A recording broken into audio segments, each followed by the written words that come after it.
possess is what Cuban authorities are providing both the public and the U.S. government.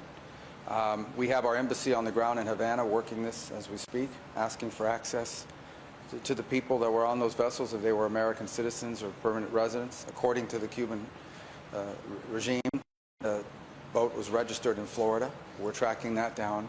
We will know shortly, and we will know quickly, many more facts about this incident than we know right now. The majority of the facts are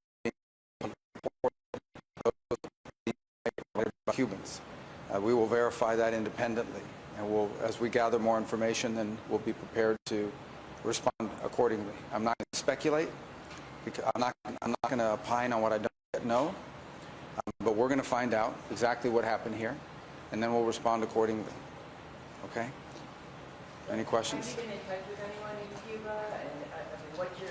Well, the authorities in Cuba, the border guard has constant contact with the Coast Guard, so they alerted them this morning. I was made aware of it at that time. Oftentimes in these incidents and things like this, the initial reports are incomplete, and then as the day has progressed, I think early this morning, certainly by 9 a.m. or 10 a.m. this time, maybe a little later our time here, I reached out and we began to look at it independently. We have various different elements of the U.S. government that are trying to verify elements of the story based on what's been provided to us now. I know that the Coast Guard has responded to the area, to the vicinity.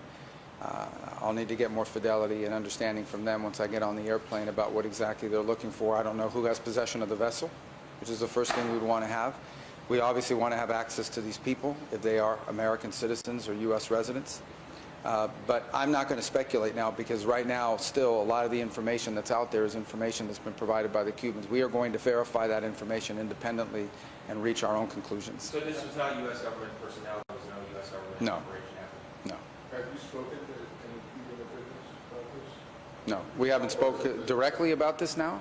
No, I'm not going to comment about any conversations we've had on this topic. Suffice it to say, what it's important to be out there and everyone needs to know is that we're going to have our own information on this, and we're going to figure out exactly what happened. And there are a number of things that could have happened here.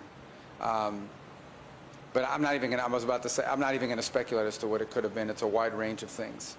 But suffice it to say, it is highly unusual to see shootouts in open sea like that. It's not something that happens every day. It's something, frankly, that hasn't happened with Cuba in a very long time. But we're going to find out. We're not going to base our conclusions on what they've told us. And I'm very, very confident that we will know the full story of what happened here, and we will know it soon. And then, we'll respond appropriately based on what that information tells us. If these were American citizens or residents, what kind of retaliation might we expect? Yeah, I'm not going to speculate on what the U.S. will do. What I'm telling you is that we're going to find out exactly what happened and who was involved, and then we'll make a determination on the basis of what we find out. And we are going to find out. But we're not going to just take what somebody else tells us. We're going to find out, and I'm very confident we will be able to know the story, independently verify facts about it. Just to clarify, you found out prior to the post on X? Yes. Well, and obviously there was an incident at sea, so we do have constant contact with them at the Coast Guard level, where they notify the U.S. Coast Guard on a variety of things, including migrants and so forth. That there's these mill-to-mill, I guess, Coast Guard to Coast Guard channels that exist, and this reporting early on was fragmentary about an incident, but not the details. They provided more details in the social media post they put out, as well as a notice they sent to the embassy, or from their embassy to the State Department. But in it is embedded all sorts of facts, or things that they claim to be facts, such as where the ship came from, where the boat came from, who was on it, what happened, and so forth. These are the things we're going to independently verify. And then, we'll present that to the policymakers in our country, including the president, and we'll make determinations based on the facts. Right now, we're still gathering facts. Do you have any reason to doubt or is it just your... I have every reason to want our own information. Like, we don't generally make decisions in the United States on the basis of what the Cuban authorities are saying. Because with the oil and that sensitive in the Treasury Department about Venezuela both in Cuba that the United States retains for private companies, is this a shift in policy? What is it going to be? No, it's always been legal to sell to the private sector in Cuba. Okay, these would not be sales to the government. These would not be sales to the military-owned Gaesa, the company. These would be sales to a very small private sector that exists in Cuba. And that's always been legal. I mean, there are people that have a license to do that now. This would just expand to the numbers that could do it. Again, it would go to the private sector. The private sector in Cuba is quite small. It exists, but it's small. And it certainly, in and of itself, does not have the capacity to deal with the scale and scope of the challenges they're facing. But if the Cuban economy were a functioning economy, it would have a much larger private sector. And so what's clear is that, and I would say this, that the people of Cuba are suffering today. They've been suffering for a long time. They're suffering now, perhaps more than at any time in recent memory, perhaps in the history, since 1959. This is the worst economic climate that Cuba has faced. And it is the authorities there in that government who are responsible for that. They are the ones that have made decisions that have left Cuba vulnerable to the situation they're now in. Understand that Cuba has largely survived on the basis of subsidies. The Soviet Union gave them free things. When the Soviet Union collapsed, they went into a special period, which was disastrous for them. And then along came Hugo Chavez and bailed them out for a long time. When that sort of died off a little bit, the Maduro regime was providing them fuel, or they were providing them actually crude oil. Some percentage of that was refined and used domestically, and a large percentage of that was never even made it to Cuba. It was sold in the open market for cash to fund the regime and to fund the military-owned company. So the reason why Cuba's electricity grid was already in collapse, before Maduro was captured, it was already in collapse. The reason why things are as bad as they are is because they have an economic model that does not exist, that does not work. It doesn't exist anywhere in the world. It is not functional. And the only way Cuba is going to have a better future is if it has a different economic model. Now, if you go back to President Trump's 2017 or 2018 executive orders on a new policy in Cuba, that policy was entirely designed in many ways to put the private sector and individual private Cubans, not affiliated with the government, not affiliated with the military, in a privileged position. The reason why those industries have not flourished in Cuba is because the regime has not allowed them to flourish. So now that they're in a crisis, there's an opportunity for them to import fuel in small quantities, granted, through a private sector. If we catch the private sector there playing games and diverting it to the regime or to the military company, if we find that they're moving that stuff around in ways that violate the spirit and the scope of these permissions, those licenses will be canceled. But it's the same reason why we provided humanitarian assistance. We provided humanitarian assistance in Cuba in the aftermath of the hurricane. We provided it through the Catholic Church, not through the government. We're prepared to do something similar when it comes to fuel through the private sector, the small private sector. But that alone will not solve Cuba's very dramatic problems that have been caused by 60-some-odd years of mismanagement, ineptitude, and a failed economic model. There's been some reporting that this was a boat, a private boat, that was trying to help some people escape Cuba. I don't know if you can comment on that, and if you can say whether you would advise people to not do that. What can you say about that? Yeah, well, first of all, I'm not going to comment about this specific boat until we have all the information. So I just want to be clear. I'm not going to speculate about whose boat it was, what they were doing, why they were there, what actually happened. I'm not going to speculate on that because it's not smart to do that until we have all the facts. Now, separate from that, yes, there have been people in the past that have run into Cuba to bring people and so on. It is illegal. It is a violation of federal law and run people back and forth. And we've caught people doing that in the past. It doesn't normally lead to shootouts, to be honest with you. But I'm not claiming that's what's happening here. I don't think it's fair for me and unwise to sit here and speculate. It might be this and it might be that when we're going to know. We're going to know. And when we know, then we'll tell you and we'll do what needs to be done about it, depending on what it is. Secretary, do you have any expectation? Can you share with us your expectation for on the subject of Iran and the negotiations tomorrow, and your own plans in terms of Middle East and Israel? What should we be looking for next? What are you expecting next? Well, I think tomorrow Steve and Jared will be there. I think they're on their way there now, actually. And the president was very clear last night that he always prefers diplomacy. But I want you to understand, and everyone should know that Iran poses a very grave threat to the United States and has for a very long time. They are in possession, first and foremost, after their nuclear program was obliterated, they were told not to try to restart it, and here they are. You can see them always trying to rebuild elements of it. They're not enriching right now, but they're trying to get to the point where they ultimately can. The other thing I would point you to, however, is that Iran possesses a very large number of ballistic missiles, particularly short-range ballistic missiles that threaten the United States and our bases in the region and our partners in the region. And all of our bases in the UAE, in Qatar, in Bahrain. And they also possess naval assets that threaten shipping and try to threaten the U.S. Navy. So I want everybody to understand that beyond just the nuclear program, they possess these conventional weapons that are solely designed to attack America and attack Americans. if they so choose to do so. These things have to be addressed. The negotiations tomorrow and the talks tomorrow will be largely focused on the nuclear program, and we hope progress can be made, because that's the President's preference, to make progress on the diplomatic front. But it's also important to remember that Iran refuses to talk about the ballistic missiles, to us or to anyone, and that's a big problem. Mr. Secretary, last night the President said that Iran was working to build missiles that will soon reach the U.S. Can you clarify if the U.S. assessment is Iran is actively seeking that capability? Oh, yeah, yes, I mean... How far away are they? Well, I won't speculate as to how far away they are, but they are certainly trying to achieve, and this is not new, they're trying to achieve intercontinental ballistic missiles. For example, you've seen them try to launch satellites into space. You've seen them increasing the range of the missiles they have now. And clearly they are headed in a pathway to one day being able to develop weapons that could reach the continental U.S. They already possess weapons that could reach much of Europe, already now, as we speak. And the ranges continue to grow every single year exponentially, which is amazing to me for a country that's facing sanctions, whose economy is in tatters, whose people are suffering, and somehow they still find the money to invest in missiles of greater and greater capacity every year. This is an unsustainable threat. There was a DIA assessment report that said that if they chose to pursue this, that they would be able to develop these missiles that could reach the U.S. by 2035. Is that still...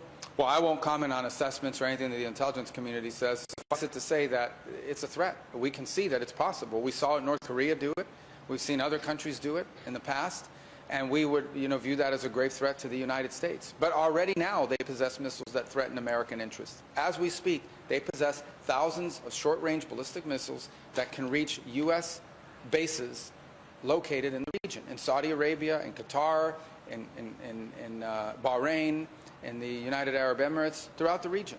It's a threat that exists already. Is tomorrow the last chance for diplomacy, Mr. Secretary? If you don't reach a deal with Iran, is diplomacy off the table? I don't think diplomacy is ever off the table. The President wants diplomatic solutions. He prefers them. He prefers them greatly. He wants that more than anything else. So I wouldn't characterize tomorrow as anything other than the latest in a set of conversations, and hopefully they're productive. But eventually, we'll have to have conversations about more than just the nuclear program. But if you can't even make progress on the nuclear program, it's going to be hard to make progress on the ballistic missiles as well. So I wouldn't characterize tomorrow as anything other than the next opportunity to talk. Could you just clarify the President? The President said, Iran just has to say we will never have a nuclear weapon. Is the question really them saying we will never have a weapon, or is it saying we will never enrich? They say they reserve the right to enrich uranium, but they're not going towards a weapon. So well, let me put it to you this way. If in fact what you're interested in is a peaceful nuclear program, you can do it like most of the countries in the world do it, which is they have above ground reactors and they import the fuel. We have deals now to do that with countries. If what they really wanted was energy from, they could do small modular reactors, which is something that's quite affordable and achievable for a lot of countries. But when you say we want to enrich, and we want to enrich deep underground, and you have a history in the past of enriching to 20 and even 60%, plus you're building missiles that could potentially carry warheads, that doesn't sound to me like someone who's a country that's not interested in building weapons. So it's not just the rhetorical, it's the actions that back the rhetoric, which we simply haven't seen. you're looking for a commitment to zero enrichment. Well, they don't need to enrich in order to have nuclear energy. They don't need nuclear energy, by the way. They have plenty of natural gas. But if they wanted nuclear energy, they could have it the way other countries have it. The fact that they refuse to get it that way, the fact that they insist not just on enrichment, but on enrichment in locations located inside of mountains is, I think you would have to lack common sense to not know what that means or what that could mean. Democrats came away from the Group of Eight meeting kind of sounding alarmed by what they heard and saying that you guys need to make more of a case for why the U.S. should go more with Iran. Well, I don't comment about Gang of Eight briefings. There were various topics that were discussed. I don't comment on them. That's why we do them in a classified setting. I don't think anyone should leave those meetings talking about anything or even characterizing them. At least that's the way we handled it when I was on the Gang of Eight. Perhaps that's changed. But generally, that said, just outside of the Gang of Eight briefing, yeah, what's happening with Iran is very concerning. It's been very concerning for 40-something years. And it's become increasingly concerning as they've increased their weapon capabilities. So I don't think that's a mystery to anyone, that Iran is a deep concern. Multiple administrations have confronted this threat. The threat has simply grown over time in terms of how they've been able to extend the reach of their missiles and their insistence, their blind insistence on being able to enrich in these hidden locations make you even more uncomfortable. But look, let's see what happens tomorrow. Maybe something good will come of it. Mr. Secretary, can you confirm or comment on reports that you've spoken with Raul Castro's counsel? I won't comment on any conversations we've had. Suffice it to say that the United States is always prepared to talk to officials from any government that have information to share with us or viewpoints they want to share with the United States, and that's my job to do that. So whether it's someone in Cuba or potentially one day someone in North Korea or right now in Iran, we're always open to listening. That's different from a negotiation, obviously, but we're prepared to listen to the viewpoints that other people say. A country located 90 miles off the coast of the United States. It has a very severe and catastrophic economic crisis on its hands. And if someone in their system has information to share with us about changes they're open to making or moves they're prepared to accept, we would certainly listen to that. And I would probably do that not in a setting in front of the media, because I think it would be more productive that way. You know, ultimately, you know, actions will be important in something like that. We can negotiate a new system in Cuba. I mean, are you hopeful that there might be reformists inside? Well, I mean, the status quo is unsustainable. We had a meeting there today with all the leaders of CARICOM, and it was one of the points I raised, and I think virtually everyone in the room agreed that today, Cuba's status quo is unacceptable. Cuba needs to change. It needs to change. And it doesn't have to change all at once. It doesn't have to change from one day to the next. Everyone is mature and realistic here.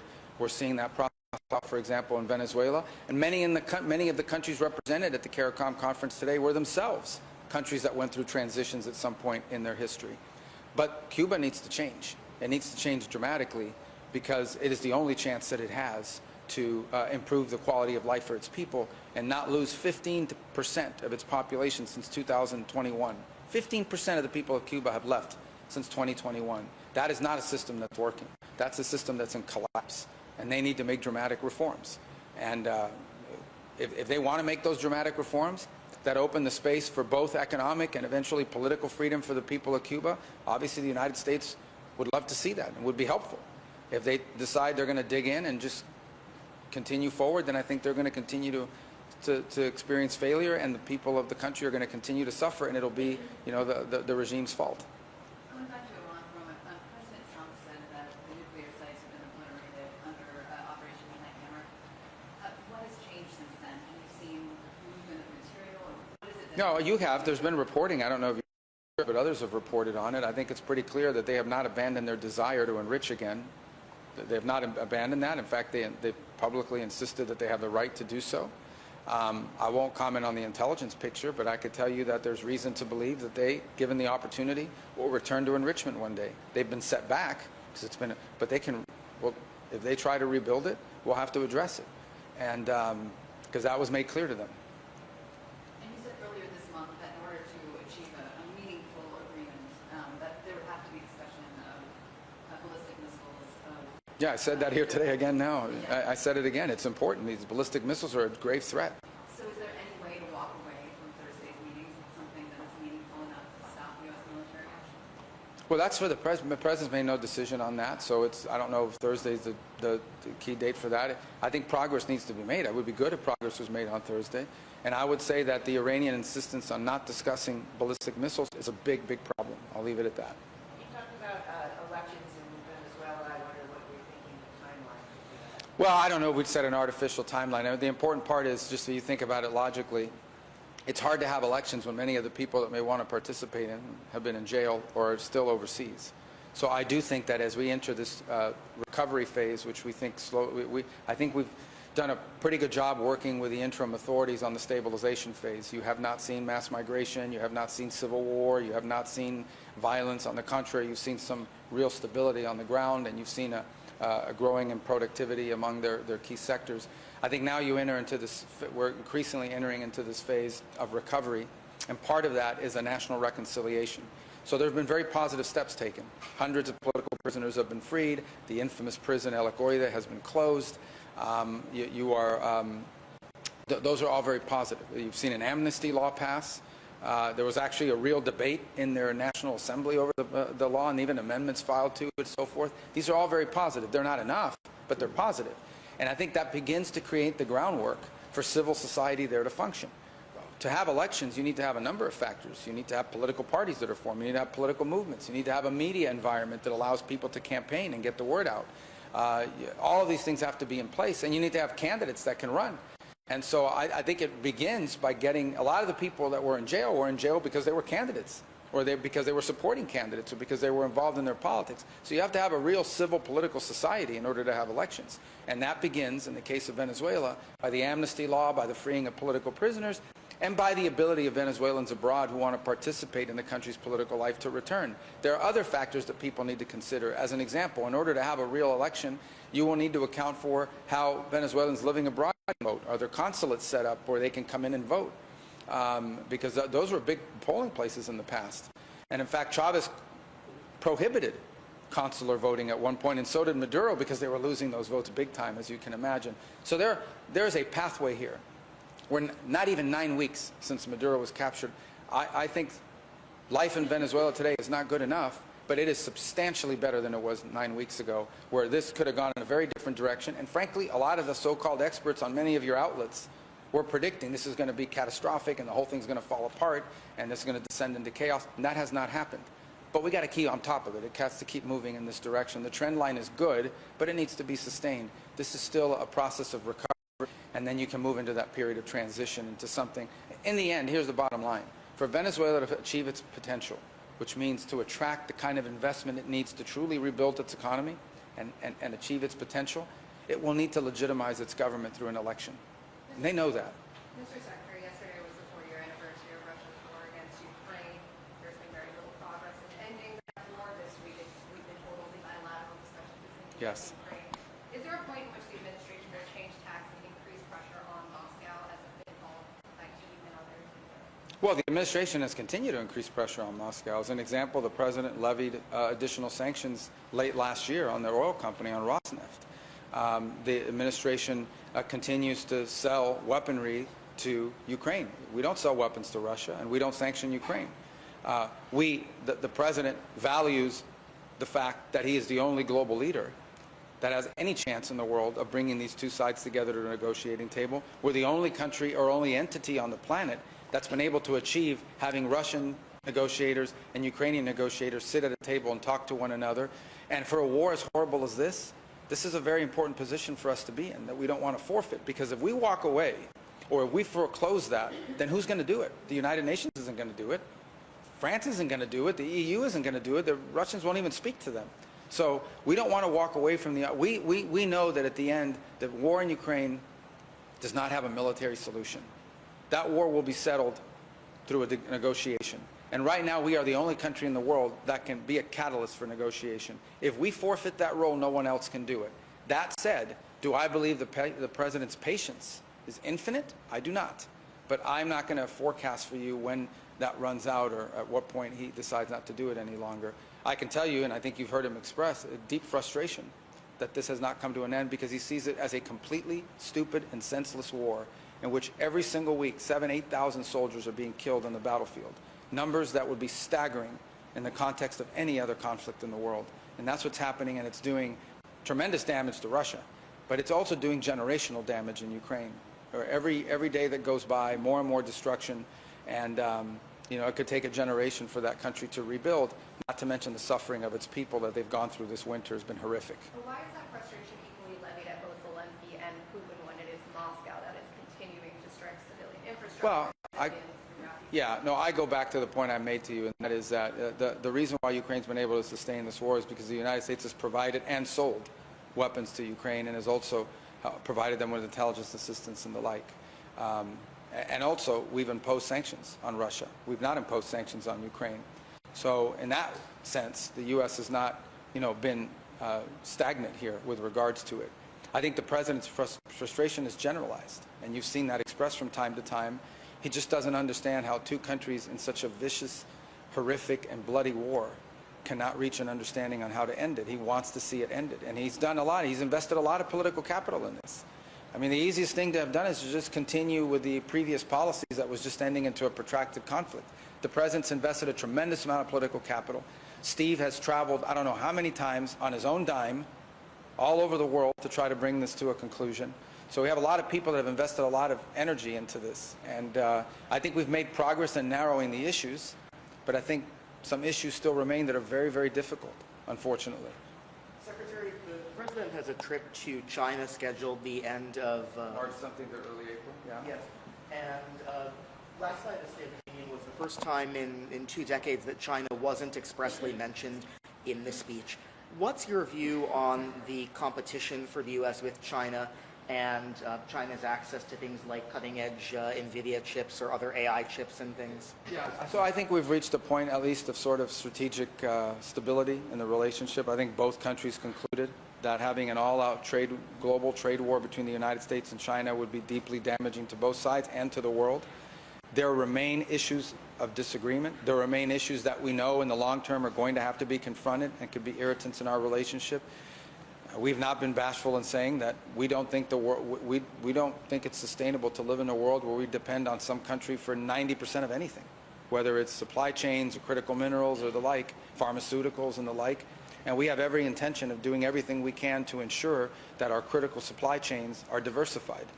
And that will continue to be a point of contention, I imagine. But that's something that's critical to our national security and that we've been working on and will continue to work on. I also think that from a responsibility standpoint, the 2 largest economies in the world who both possess nuclear arsenals have to be able to talk, have to be able to communicate, and have to be able to interact. It would be reckless and irresponsible for the United States and China not to have meetings, not to have conversations, and not to have opportunities for our leaders to interact with one another. I just think I don't know anybody who thinks that's a good idea. It would be foolish and frankly dangerous for us not to have a relationship with them, even as our areas of conflict and disagreement remain. Are you worried about technology theft or that they're getting access to chips that export control should be preventing them from getting access to Blackwells and other things like that? And every agreement the President's made has all gone through a full national security review to minimize and mitigate against that. Obviously, no measures are perfect. They've also been developing their own native capabilities, oftentimes we would imagine by information they've garnered from other countries. These are all well-established things, but as far as the advances they have made. But yeah, I mean, that's what will continue to be part of the dynamic in this relationship and in balancing all of this out. But as I said, I mean, we've reached a point of sort of strategic stability. Both countries see value in that.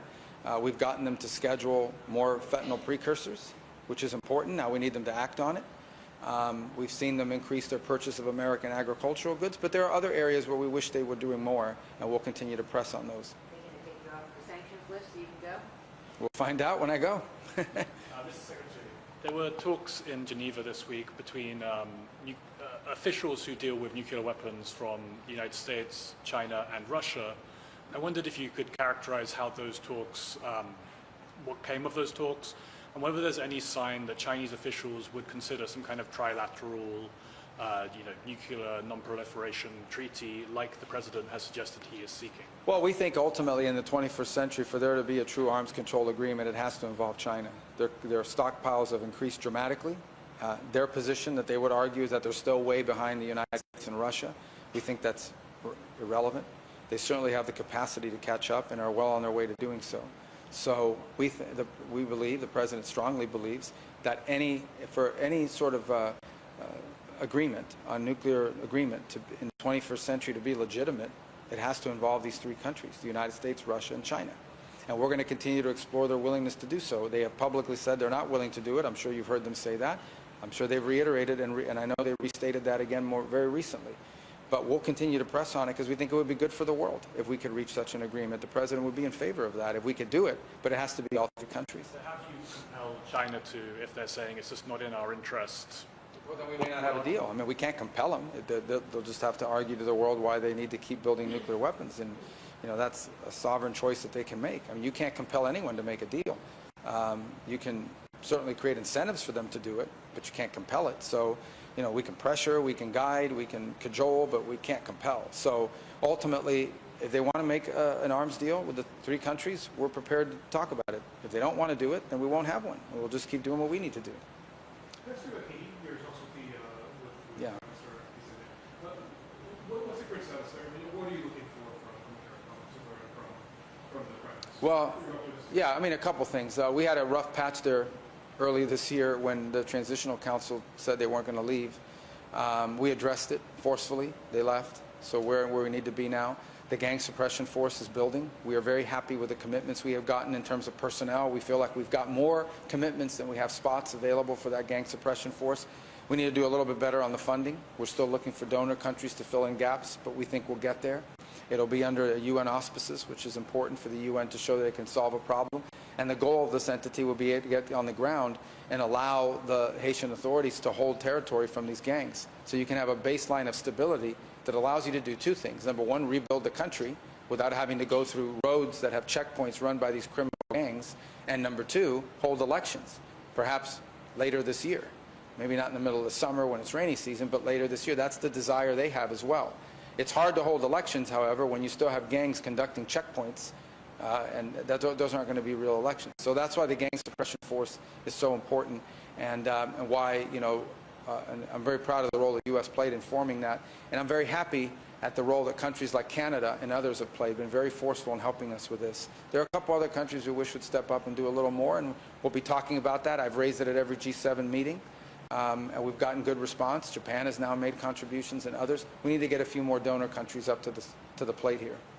Mr. Secretary, the meetings today, you know, obviously a lot of these islands here have had good relations with Cuba. A lot of them have had these medical missions that they rely on. They send their own doctors, local doctors, to be trained in Cuban medical schools. Is this something that came up today? It obviously has been something that the U.S. is pressuring them to move away from, but are there alternatives to a place like St. Kitts that is so small? Yeah, well, we're providing alternatives to them. We have medical missions that can provide an alternative. And in fact, you know, we've met some of those folks in the past. The other thing with the Cuban medical program is that the fact that these people are working, basically it's human trafficking.